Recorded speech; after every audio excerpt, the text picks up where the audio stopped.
folks, this is the Joshes, and we've been planning to do this for a couple of months now, and I got busy, Josh is busy, my life got super busy, and then now my life is not nearly as busy anymore. So we're gonna have some time to talk and shoot the about a bunch of different stuff. It's a lot about video, if I'm completely honest. It's a lot about video and how it affects, what it does. It's a lot about video. Those who are going to watch are going to watch, and those who aren't going to watch aren't going to watch. You're going to scroll and watch, and you're going to learn something, you're going to get perspective, and you're going to take it back to shop, and you go, this is awesome. I need to be doing this. Everybody needs to be doing this. Okay, so if you're going to watch, watch. If you're not going to watch, you know where to go. So the reason why this meeting exists in the first place for us doing this recording is Josh Arnold here, who I met not that long ago, to be completely honest. It's damn near a year, but not that long ago. So a year's not really that long. And the reason why we met is an individual reached out to me and said, we just had a competition and this mechanic crushed the competition and won. And this was about the technician video challenge competition that he won. Okay, dude is awesome. And there's a lot of reasons why he's awesome at it, and there's a lot of reasons why he won at it. But it stemmed a series of things. We had a podcast together. If you want to watch it, I'm going to try and figure out how to make sure that I put the link in the top corners of this so you guys can go watch the original episode where I interview him and we get to know him and we get to understand who he is and what he does and so on and so forth.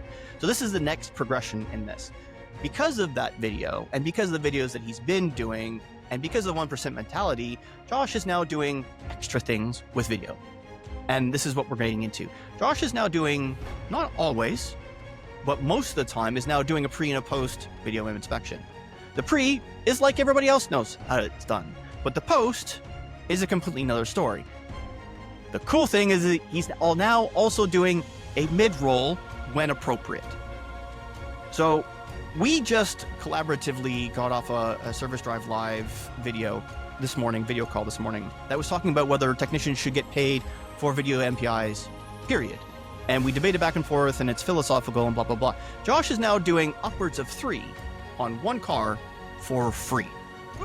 Okay?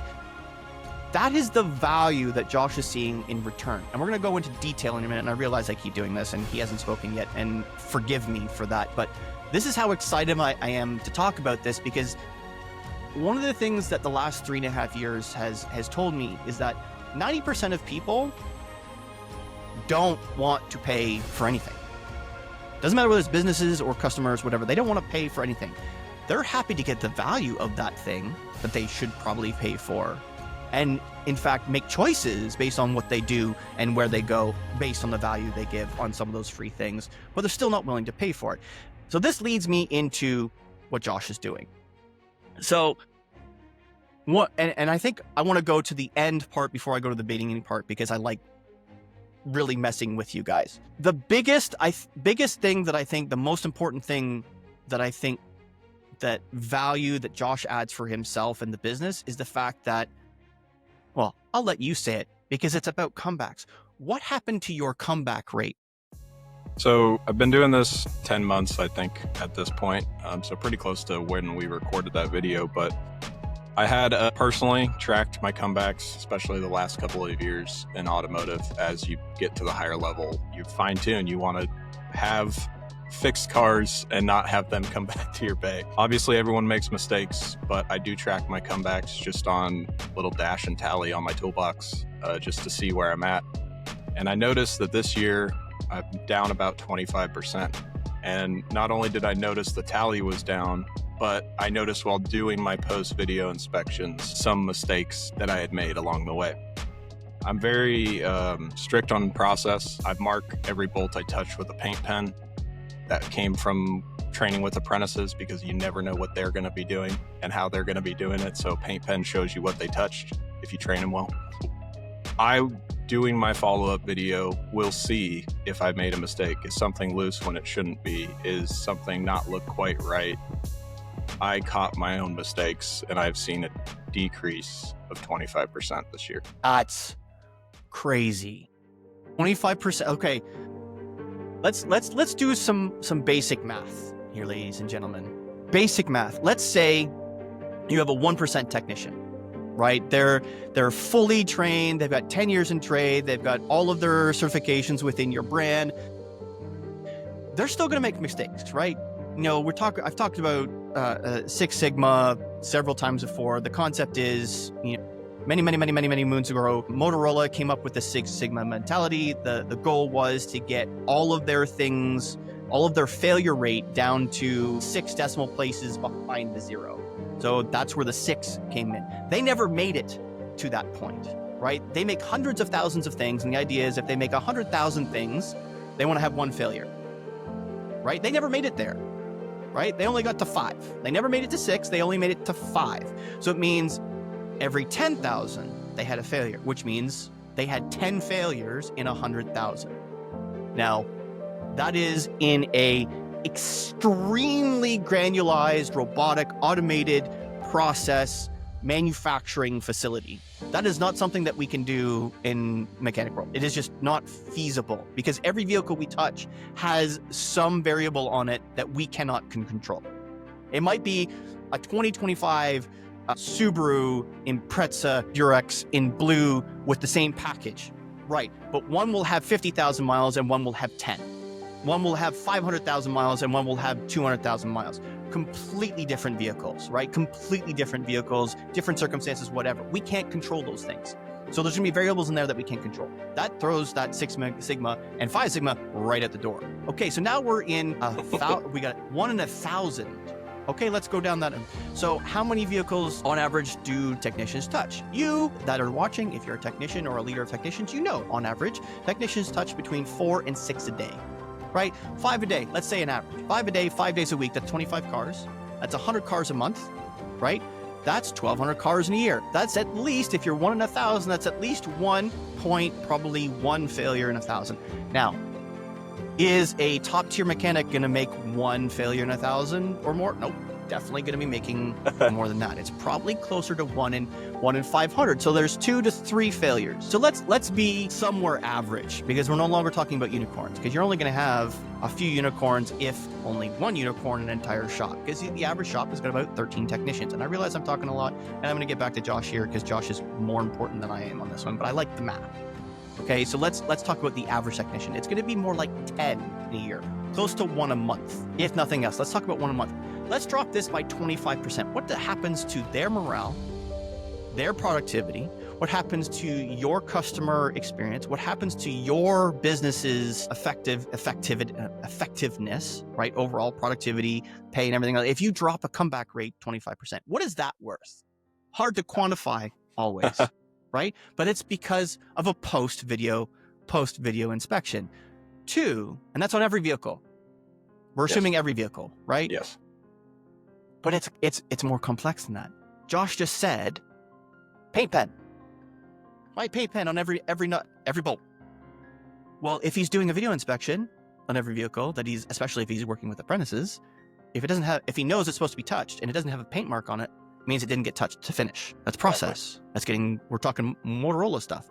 Okay, so Josh has said 25% drop in comebacks. Okay, what's the next big thing here? Let's talk about this here. What if I told you most shops lose customers even when the job is done, right? This is even if they come in, you do the job, you do a video MPI, and they go out and they leave in the entire world. Well, dealerships, we know we lose 70% of customers to the independent, period. Now, here is what is your, I don't remember if you have a statistic on this, Josh. But what is your mindset? What is happening to your customers now that you're doing a post video? So the biggest thing that stood out to me is that they know me by name. I do a name entry at the beginning of the video.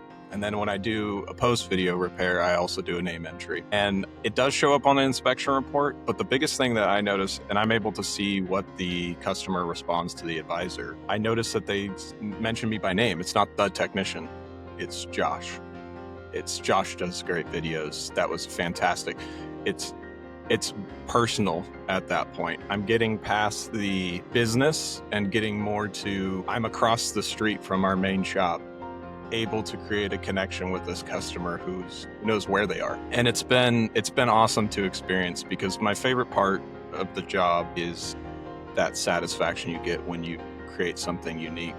Yes, we're fixing cars. Yes, we're getting them back on the road. But the feeling that this was different for them, that this stood out to them, and that they may remember this and look for this in the future is what I'm most proud of. And I love showing off my work.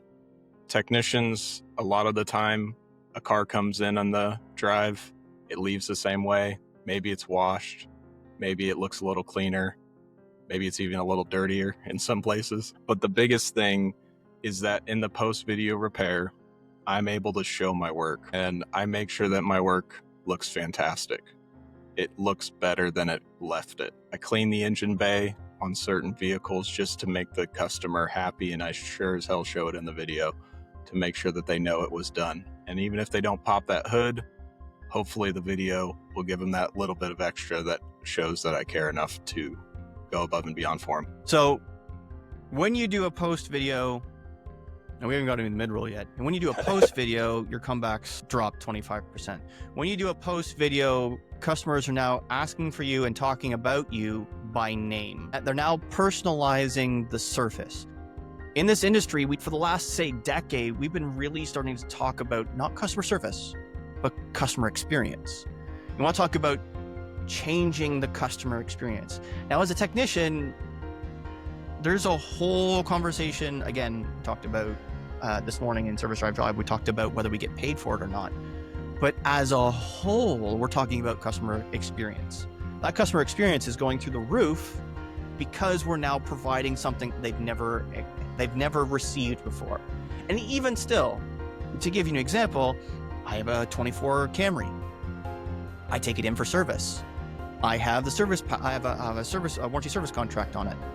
I barely get the proper acknowledgement walking into the store, like barely, if at all.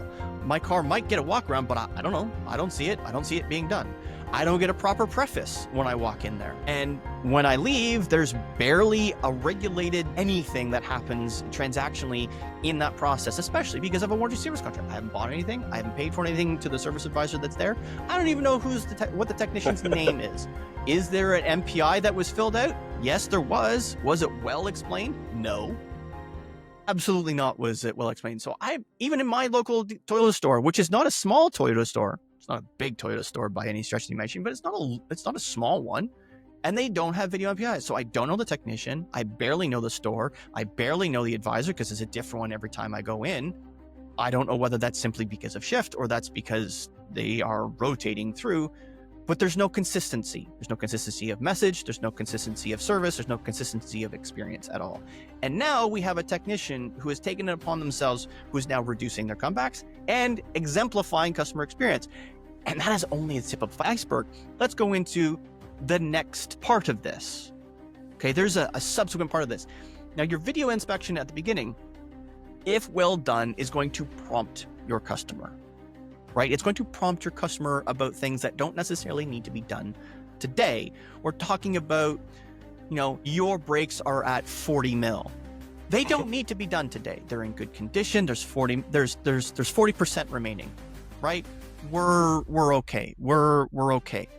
But at the end, it's a reinforcement. Your brakes are at 40% and nothing needs to be done today. However, because they are at 40%, we need to make sure that we get you in at your proper service interval the next time around, so we can ensure that the next time around your vehicle does continue to be safe. Because if you have a change in driving patterns, a change in environment, a change in anything, and all of a sudden you're now at 15% at the next service, they already know they were at 40.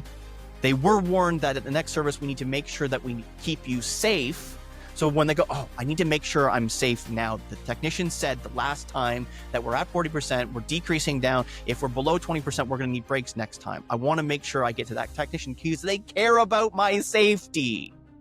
So in your circumstance, when you give that post video MPI,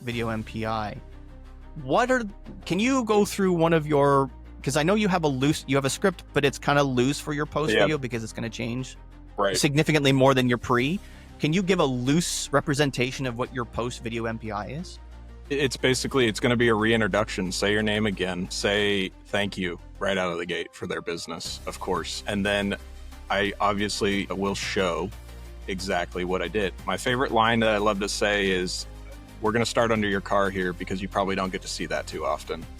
And I like to do the underside of the car because they're never, ever going to see it another way. They're never going to see that those control arm bushings were replaced and they're brand new. It is basically bringing that customer with me to show them the work. I'm also, when I can, I influence the thank you for using factory parts, saves you in the long run. Thank you for keeping your Subaru a Subaru.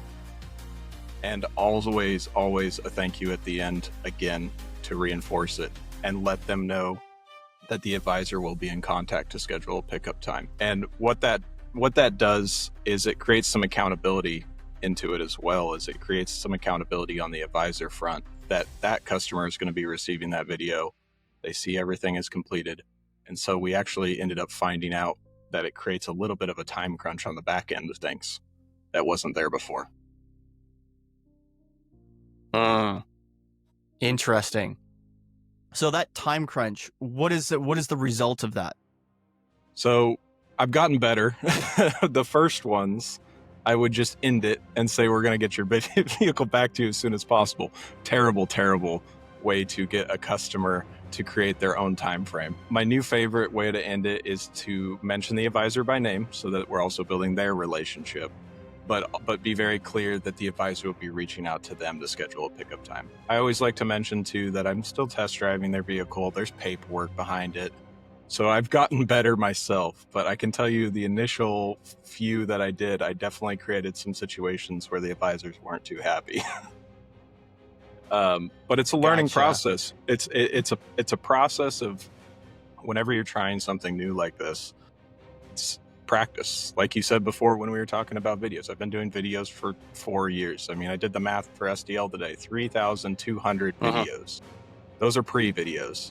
Post videos, I'm probably 100, right? So when you talk to me in a year, or we, do this again, maybe, it's going to be a completely different process. And I'm never going to be satisfied and say, yep, that's it. We're done. I gotcha.